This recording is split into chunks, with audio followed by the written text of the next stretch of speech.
Ya,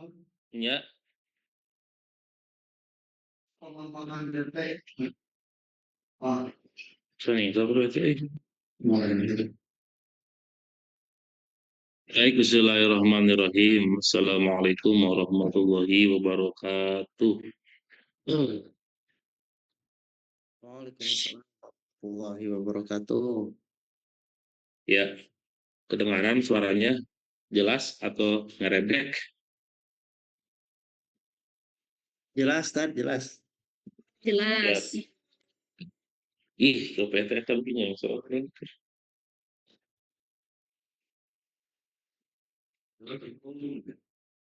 Baik, bismillahirrahmanirrahim. Alhamdulillah, alhamdulillahirabbil alamin wa bihi nasta'in ala umuri dunya waddin wa ala alihi wa sahbihi ajma'in amma ba'du.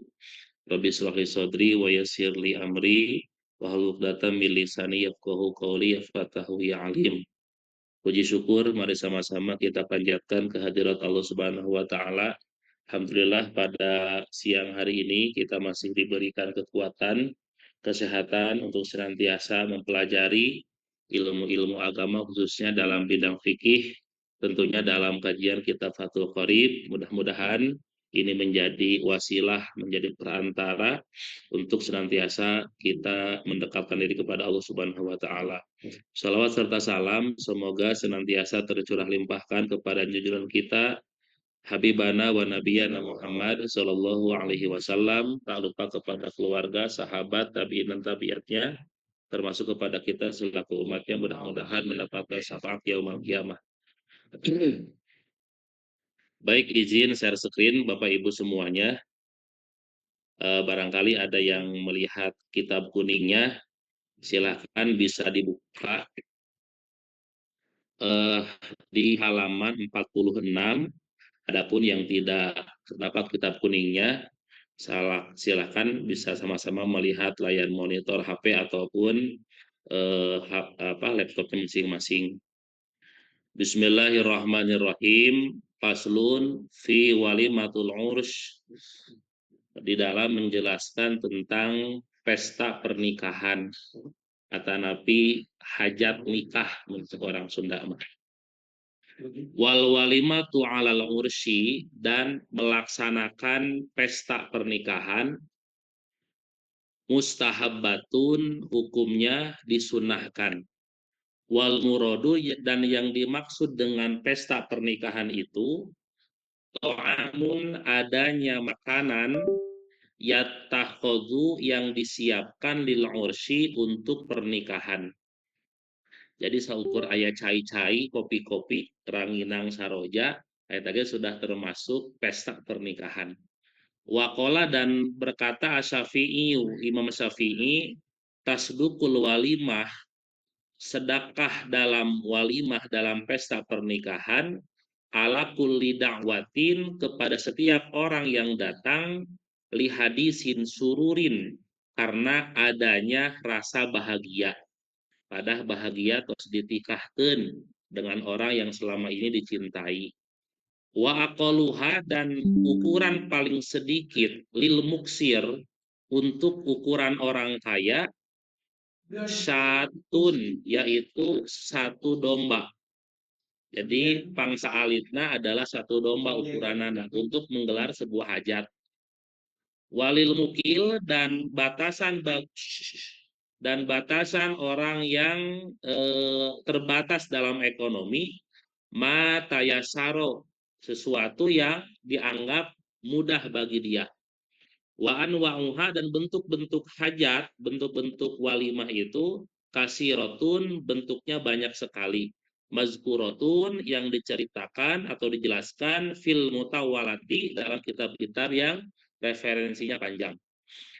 Wal ijabatu, adapun datang ilaiha, kepada undangan ay walimatul ursi, yaitu undangan pernikahan, wajibatun, hukumnya wajib, ay fardu ainin, yaitu fardu ain, fil asoh, menurut pendapat yang soheh. Wala yajibu, dan tidak wajib, al aklu, makan, minha, di dalam pesta tersebut, fil asoh, menurut pendangan yang soheh. Amal ijabatu ligoi walimatul ursyi, adapun datang memenuhi undangan selain daripada walimah pernikahan, min baqiyatil walaim, dari sebagian pesta yang diadakan, baik itu walimatul safar atau walimatul khitan, falaisat fardhu ainin, maka itu hukumnya bukan fardhu ain. Jadi yang wajib itu hanya di walimah pernikahan. Balhia, tetapi hal tersebut sunnatun, hukumnya sunnah. Wa innama, dan pastinya tajibu wajib al ijabatu, datang li walimatul ursi, untuk walimah pernikahan, autusannu li ghairiha, ataupun sunnah kepada selain walimah pernikahan, bisyarti alla yakhussu ad-da'i al-adniya bid-da'wah. Nah, dengan syarat tidak hanya yang diundang itu dikhususkan orang-orang yang kaya saja atau orang-orang yang memiliki pangkat saja, gegeden gitu ya. Bal yad'uhum wal fuqara, tetapi yang diundang itu wal fuqara adalah orang-orang yang fakir, orang-orang miskin, janda-janda ya, tetapi para anak-anak yatim.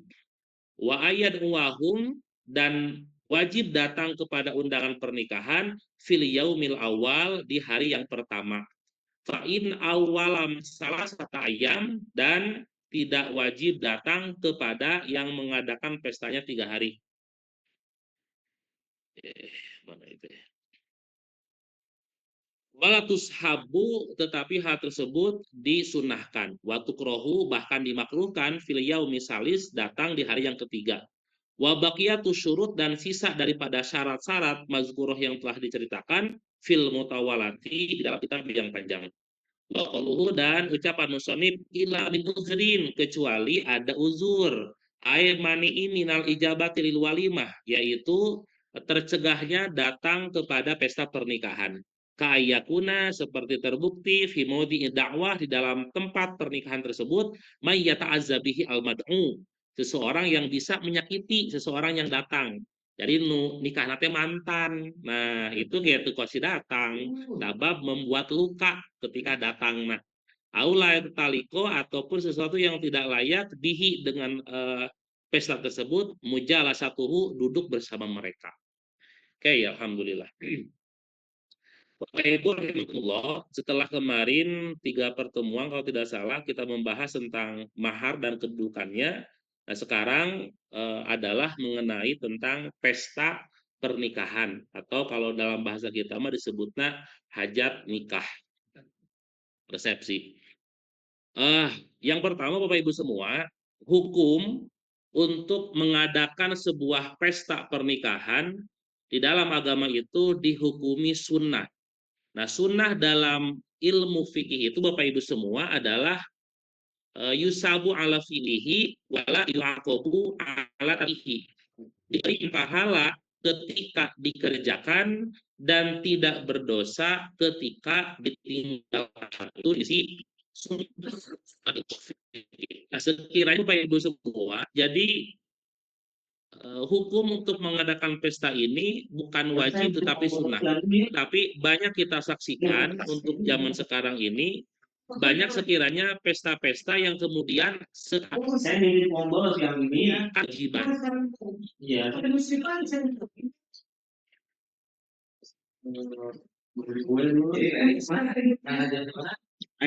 Suaranya punten punya siapa ya? Janjian jeung RW-na saja jeung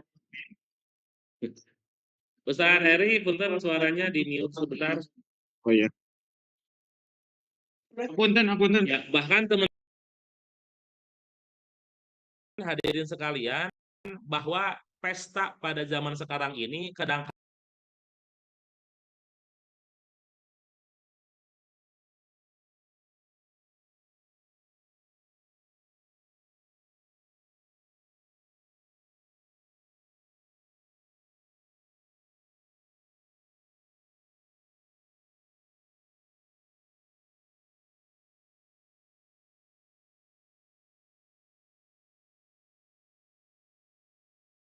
tapi bank-bank konvensional untuk selenggara adanya sebuah pesta pernikahan. Padahal secara hukum itu adalah sunnah. Jadi ketika tidak ada, maka jangan memaksakan begitu. Nah, bahkan Bapak Ibu semua, ketika proses pelaksanaannya pun itu dicampuri oleh hal-hal yang sekiranya tidak sesuai dengan syariat.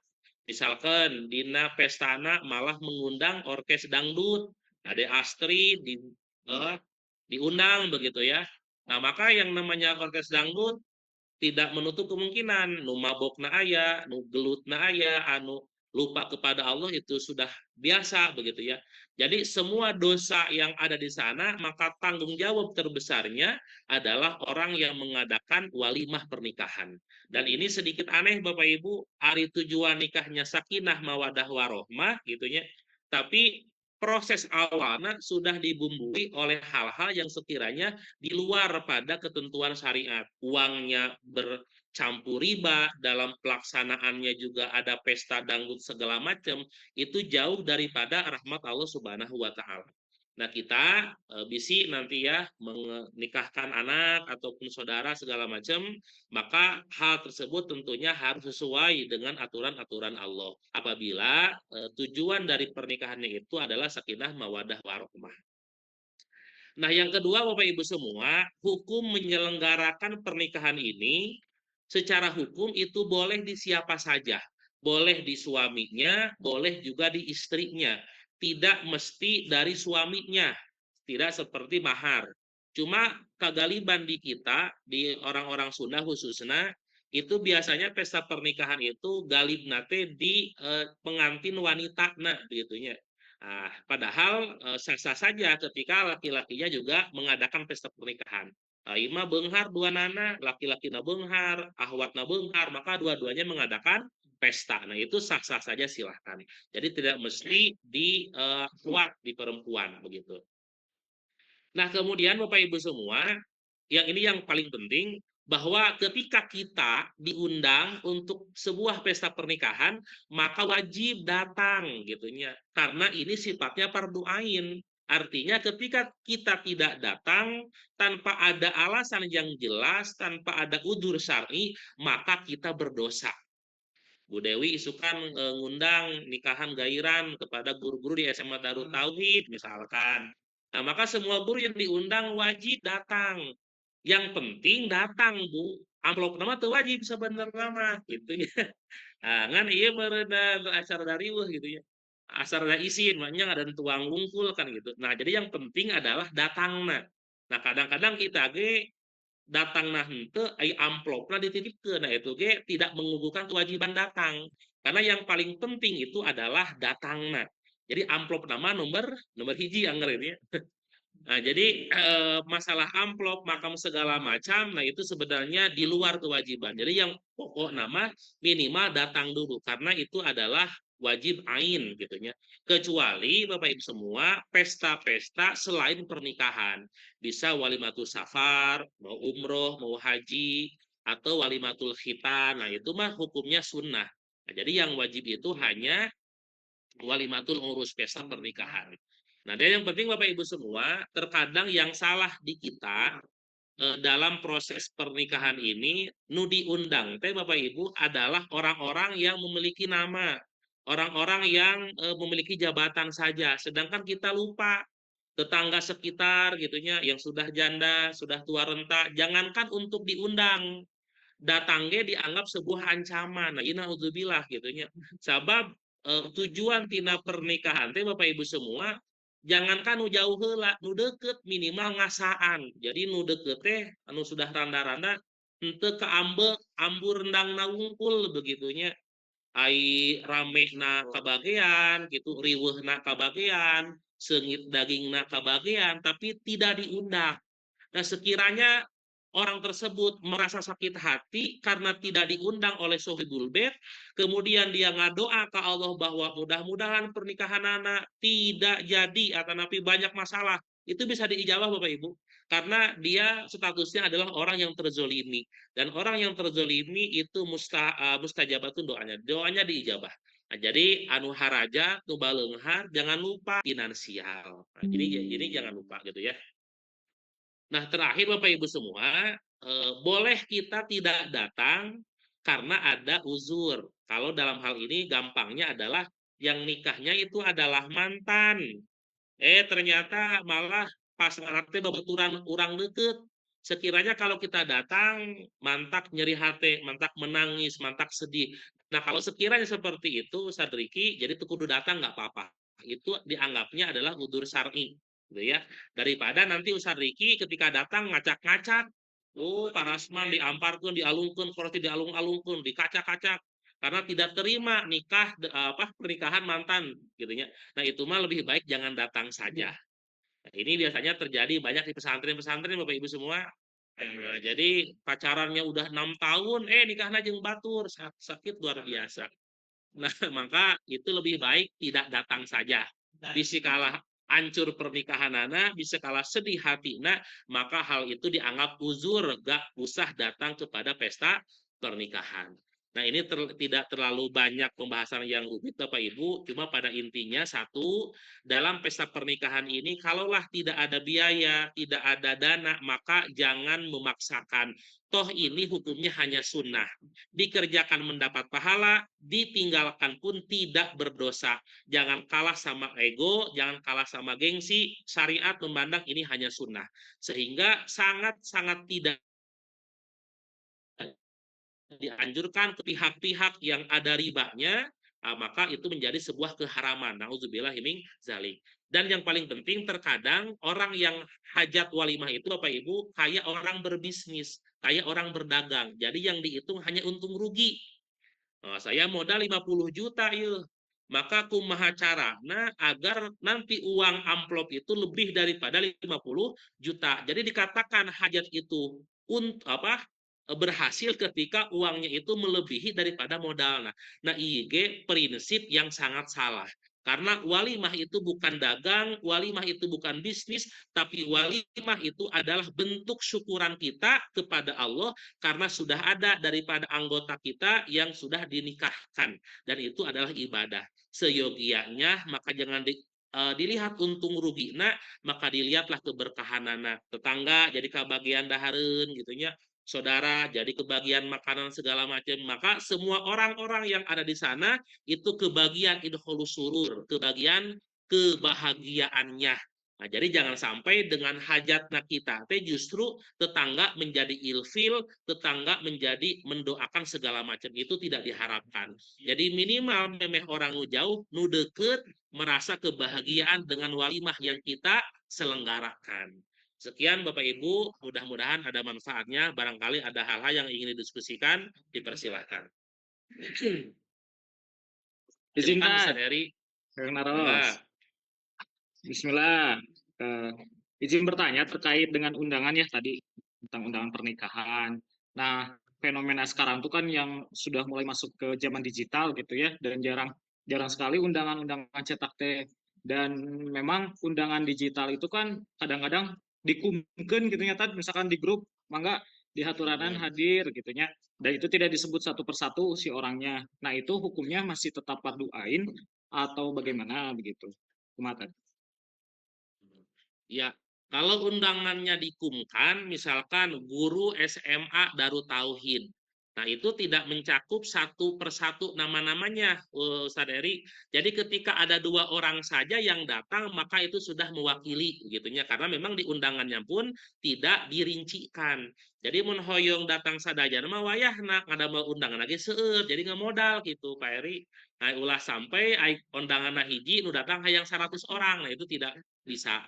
Jadi sekiranya kalaulah undangannya hanya dikumkan, maka cukuplah perwakilan dari atas nama itu saja. Misalkan guru SMA Darut Tauhid, maka ketika 3 orang, 2 orang pun itu sudah mewakili datang silahkan. Itu tidak berdosa bagi yang tidak datang. Kecuali yang diundang satu persatu, Nopianto diundang, Taufik diundang, Pak Sahri diundang, itu semuanya wajib datang. Begitu Ustadz Eri. Siap, Tad, hatur Ada nuhun. ini silahkan. Ya, Ya, Ustaz. Izin bertanya, Ustaz. Saya pernah menghadiri pernikahan teman yang laki-laki, teman saya yang laki-laki menikah dengan seorang perempuan ya, jelas gitu ya. Nah, di suatu daerah ya, ya saya diundang dan hadir kan waktu itu ya. Tapi ternyata di daerah tersebut ada tradisi bahwa tradisinya itu kalau kita ngamplop itu diumumkan, Ustaz. Jadi dibuka terus diumumkan. Saya juga kaget tuh. Ya tiba-tiba ketika ngamplop teh Denny 50.000. Aduh, kanyahoan cek saya teh gitu. Nah, jadi kan jadi hal yang membuat pedih ya tadi seperti itu. Nah, itu gimana Ustaz itu ada yang itu seperti itu sikap kita gitu ya maksudnya. Iya. Yang pertama mungkin Pak Denny jawabannya KI tradisi itu ada sebenarnya adalah hal yang memang boleh ya, sepanjang hal itu memang tidak melanggar syariat yang berlaku gitunya. Nah, ayeuna dengan diumumkan uang itu teh maksudnya apa gitunya Pak. Kalau sekiranya maksud dan tujuan Sohibul Bait mengumumkan hal tersebut untuk mendikte seseorang si A 20.000, si A 40.000 dan nanti ada orang yang tersakiti, terdolimi, malu gitu ya intinya Pak. Pak Denny hanas mamna seueur aing sian 20.000 kan isinya Pak. Nah, maka mungkin itu menjadi dosa, Pak, karena ada potensi mempermalukan orang lain, Pak. Jadi saya nama toswe silent gitunya karena memang eh eta mah bonus ai amplop mah gitunya da utama nama tadi kita datang nah. Jadi Pak Denny sekalipun datang tanpa membeli amplopnya sah-sah saja ari teu isin mah gitu kan. Itu tuntunan. Jadi seharusnya kalau ada hal-hal atau orang-orang yang merasa terdolimi dengan diumumkan itu, maka sebaiknya jangan, dan itu berpotensi berdosa Pak Denny. Seperti itu insya Allah. Siap, mohon Ustaz. Silakan Bu Dewi, mangga ya. Siap, Ustaz. Assalamualaikum. Waalaikumsalam warahmatullahi Saya wabarakatuh. menyapa Bu. dulu Bu Ira yang baru mendarat di Kuala Lumpur. Halo Bu Ira. Masya Allah. Di bandara kayaknya. Ustaz, mau izin Sedang emerson. bertanya. Saya itu sering sekali mendapatkan undangan ya dari warga yang tidak saya kenal pasangannya, baik ikhwannya maupun akhwatnya maupun keluarganya, Ustaz. Nah, apakah itu termasuk wajib untuk datang atau tidak, Ustaz? Oh, siap. Suka Anu undangna suka tidak tahu titip-titip ya Bu gitu nya. kan, saya di komplek gitu ya. Bu Dewi ini ada Mohon. undangan katanya gitu dititipkan. Tapi saya nggak kenal gitu pengantinnya, nggak kenal. Sama keluarganya juga nggak kenal sama sekali gitu. Nah, itu apakah wajib atau tidak? Siap. Ibu untuk jawaban sementara Habibie Silepat gitunya karena memang yang wajibnya adalah yang diundang. Jadi kan di sini tadi tidak dijelaskan ya Bu dina kitab ieu mah baik itu yang ngundang teh kenal ataupun tidak saudara ataupun bukan, yang jelas ketika engkau diundang maka wajib datang. Itu sementara berarti jawaban sementara adalah ibu wajib datang. Cuma nanti di dalam kitab yang lain insya Allah saya carikan Bu jawabannya. Bilih ada kaul ulama yang sekiranya membolehkan tidak datang sekiranya kalau yang ngundang bukan yang kenal atau bukan ada kerabat gitu Bu. Itunya. Jadi untuk jawaban sementara mah ibu datang karena memang tadi kita baca kitabnya tidak mengenal yang kenal dan tidak mengenal saudara atau apapun, pokoknya diundang itu wajib datang. Tetapi insya Allah nanti saya carikan jawaban yang lain, Bu Dewi. Bisi ada kal ulama yang sekiranya membolehkan tidak datang, sekiranya kalau yang ngundang itu kita sama sekali tidak mengenal. Begitu Bu Dewi. Siap, siap. Nuhun Ustaz diantos ke. Siap, Ibu. Jualan Aku namanya ya. akan jawab Siap. sama. Ya. Siap. Siap. Siap, Ustaz Najib, silahkan.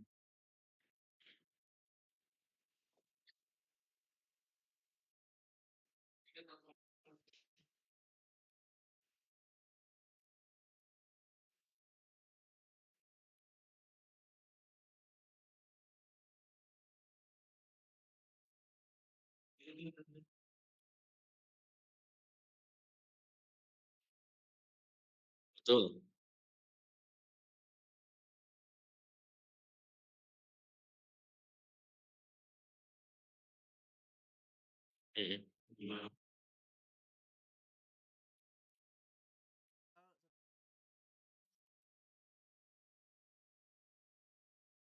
Ya. Siap, nuhun Ustaz. Sami Ustaz Najib di ABG gitu. Jadi ibu-ibu teh gitunya gaduh catatan khusus nu nyambungan si A sekian ratus, si B sekian, bukuna leungit, waduh masalah besar itunya sama orang mau inget ke sawai.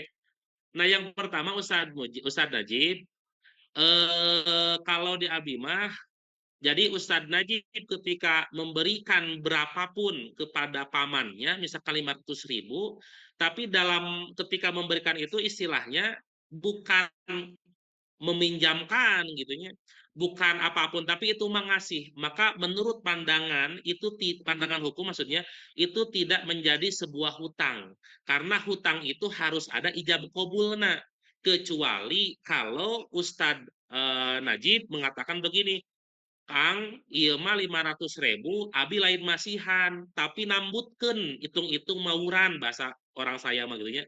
Nah, maka daek teu daek isukan bisi saya nikahkeun budak gitu, wayahna ieu 500 kudu digentian. Nah, eta mah jadi hutang.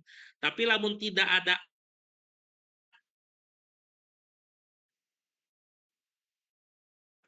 akad seperti hutang, karena tidak ada ijab qabul antara si penerima, si pemberi dan penerima. Nah, kan memang efeknya engkete biasanya hubungan kekeluargaan teh rada renggang, gara-gara hutang non tadi itu dibayar gitu ya. Nah, tetapi kembali lagi secara hukum fikih mah itu tidak jadi hutang, kecuali ketika di awal Ustadz Najib memberikan uang itu diikrarkan sebagai hutang, maka itu daek wajib dibayarkan ketika nanti proses pernikahan selanjutnya. Adapun ketika tidak ada akad seperti itu, maka itu tidak jadi hutang. Dan hutang sepihak dalam fikih itu tidak dianggap sebagai hutang. Begitu, Ustaz.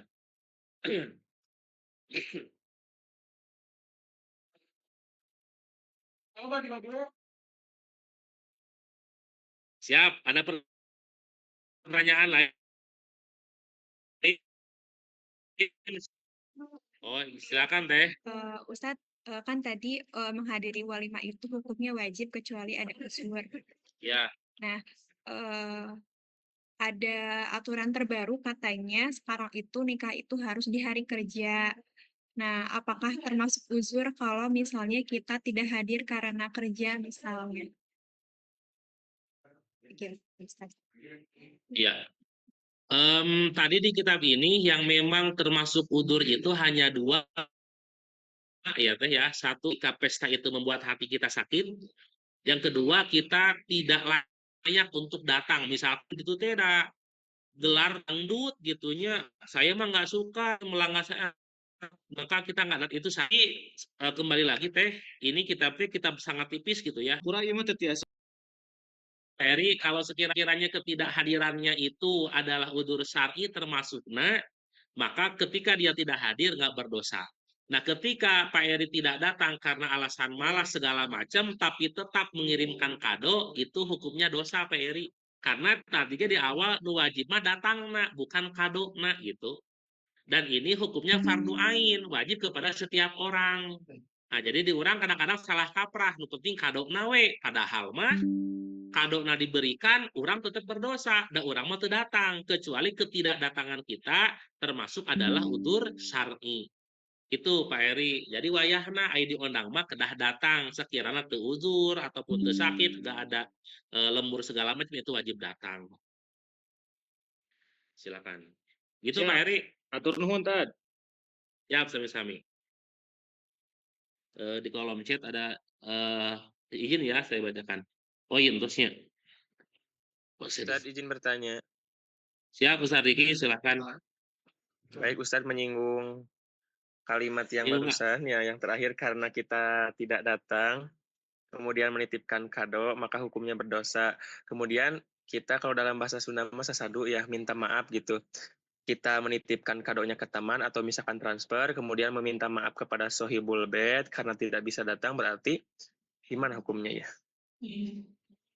Ya, kalau kemudian karena memang minanas sesama manusia, sekiranya dia memaafkan, insya Allah dosanya Allah hapuskan. Begitu Ustaz Riki. Siap, terima kasih Ustadz. Ya, sama-sama. Baik Bapak Ibu, masih ada silahkan.